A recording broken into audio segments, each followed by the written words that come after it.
مبینہ بیرونی سازش کے انکشاف سے 5 دن پہلے پی ٹی آئی کا معاہدہ۔ کیا یہ محض اتفاق ہے یا طے شدہ منصوبہ کہ مبینہ امریکی سازش کے مشہور سائفر کے معمار سفیر اسد مجید خان نے عمران خان کی جانب سے سازش کا انکشاف کیے جانے سے صرف 5 دن پہلے پاک امریکہ تعلقات کو فروغ دینے کے لیے ایک لابنگ فرم کی خدمات حاصل کیں؟ 5 مہینے بعد عمران خان نے فینٹن آرلوگ ایل سی نامی اسی لابنگ فرم کی خدمات امریکہ میں اپنی پارٹی کی شبیہ کو بہتر کرنے کے لیے بھی حاصل کیں۔ امریکہ میں پاکستانی سفارت خانے نے 21 مارچ 2022 کو پاک امریکہ تعلقات کو فروغ دینے کے لیے لابنگ فرم کی خدمات حاصل کیں اور معاہدے پر دستخط کیے۔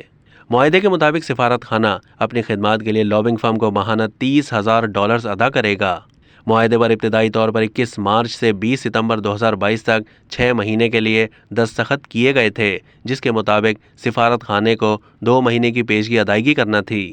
دلچسپ بات یہ ہے کہ معاہدے پر دستخط سے 5 دن بعد یعنی 27 مارچ 2022 کو اس وقت کے وزیر اعظم عمران خان نے ایک عوامی ریلی میں اپنی حکومت کے خلاف غیر ملکی سازشوں سے متعلق ایک مبینہ دستاویز کی نقل دکھائی۔ بعد ازاں یہ انکشاف ہوا کہ اس وقت امریکہ میں پاکستان کے سفیر اسد مجید خان نے عمران حکومت کو یہ سائفر لکھا تھا، جس میں دونوں ممالک کے تعلقات خراب ہونے کی نشاندہی کی گئی۔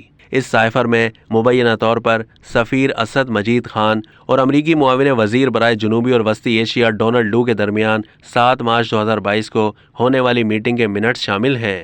یہ ملاقات لابنگ فرم کی خدمات حاصل کرنے سے 2 ہفتے پہلے ہوئی تھی۔ 5 مہینے بعد یعنی اگست 2022 میں پی ٹی آئی نے لابنگ فرم کی خدمات اس لیے حاصل کی تھیں کہ امریکہ اور پاکستان دونوں میں سرکاری اور نجی دونوں شعبوں کے باخبر افراد کے ساتھ رابطے کیے جا سکیں اور ان سے مشورہ حاصل کیا جا سکے کہ کس طرح امریکہ اور پاکستان کے درمیان تعمیری تعلقات کو بڑھایا جا سکتا ہے، اور کلائنٹ اور اس کے معاونین کو مشورہ دیا جائے کہ یہ اہداف کیسے حاصل کیے جا سکتے ہیں۔